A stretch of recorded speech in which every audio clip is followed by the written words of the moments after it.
കേരളത്തിലെ ട്രെൻഡ് ഇപ്പോൾ ഉത്സവമാണല്ലേ. ഞങ്ങൾക്ക് ചുറ്റുപാടും ഒരുപാട് ഉത്സവങ്ങൾ നടക്കുന്നുണ്ട്. അങ്ങനെ ഒരു ഉത്സവം കാണാൻ വേണ്ടിയാണ് ഞങ്ങൾ ഇപ്പോൾ ഇവിടെ എത്തിയേക്കുന്നത്. ഇതൊരു വൈകുന്നേര സമയമാണ് കേട്ടോ. ഞങ്ങൾ വീട്ടിൽ നിന്ന് ഇറങ്ങിയപ്പോൾ ഒരു 5:30 ആയിട്ടുണ്ട്. ഒരു 5:45 ആയപ്പോൾ ഈ അമ്പലത്തിൽ എത്തിയിട്ടുണ്ട്. ഞങ്ങളുടെ വീടിൻ്റെ അടുത്തുള്ള അമ്പലമാണ്. പക്ഷേ ഞാൻ ആദ്യമായിട്ടാണ് ഇവിടെ വരുന്നത്.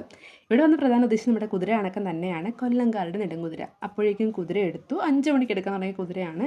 ലക്ഷ്യസ്ഥാനത്തെത്തിയപ്പോൾ 6:30 ആയിട്ടുണ്ടായിരുന്നു. പിന്നെ ആന വന്നിട്ടുണ്ടായിരുന്നു. കുതിര വയലിലൂടെയും ആന റോട്ടിലൂടെയാണ് കേട്ടോ നടന്നു വന്നത്. ചെണ്ടക്കാരുടെ ചെണ്ടയാട്ടമൊക്കെ ഉണ്ടായിരുന്നു. അപ്പോൾ 6:30 ആയപ്പോൾ കുതിര നമ്മുടെ അമ്പലത്തിൻ്റെ ഫ്രണ്ടിൽ എത്തിയിട്ടുണ്ടായിരുന്നു. അത്രയും കഷ്ടപ്പെട്ടാട്ടോ എടുക്കുന്നത്.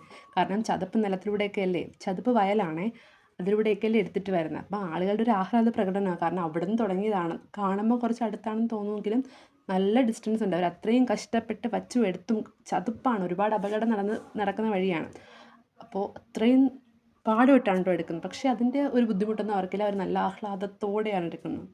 അങ്ങനെ കുതിരയെ കൊണ്ടുവന്നിട്ട് പിന്നെ അതിന് വെച്ച് ഡാൻസ് കളിയാണ് കേട്ടോ.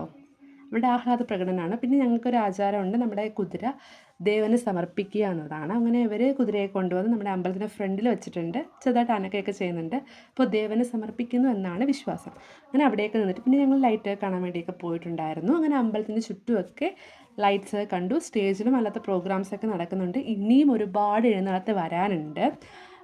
അതുപോലെ തന്നെ കുട്ടികളുടെ കൈവിളക്കൊക്കെ ഉണ്ട്. കുറേ നേരം അവിടെയൊക്കെ കണ്ടിട്ട് പിന്നെ ഞങ്ങൾ വീട്ടിലോട്ട് പോകാനുള്ള പ്ലാനിങ്ങാണ്. കാരണം അതിനു മുമ്പ് ഞങ്ങൾക്കൊരു വീട്ടിൽ കയറാനുണ്ട്. ഇവിടെ അമ്പലത്തിനടുത്തൊരു വീട്ടിൽ ഞങ്ങൾക്ക് ഉത്സവമായിട്ട് ഇൻവിറ്റേഷൻ ഉണ്ട്. അപ്പോൾ അവിടെ കയറി ഫുഡൊക്കെ കഴിച്ചിട്ട് വേണം പോകാൻ. അങ്ങനെ ഞങ്ങൾ നേരെ വണ്ടി വിട്ടു. കാരണം ഇനി അവിടെ കൂടെ കയറിയിട്ടല്ലേ വീട്ടിൽ പോകാൻ പറ്റുള്ളൂ. അങ്ങനെ ഞങ്ങൾ തിരിച്ചു പോയി.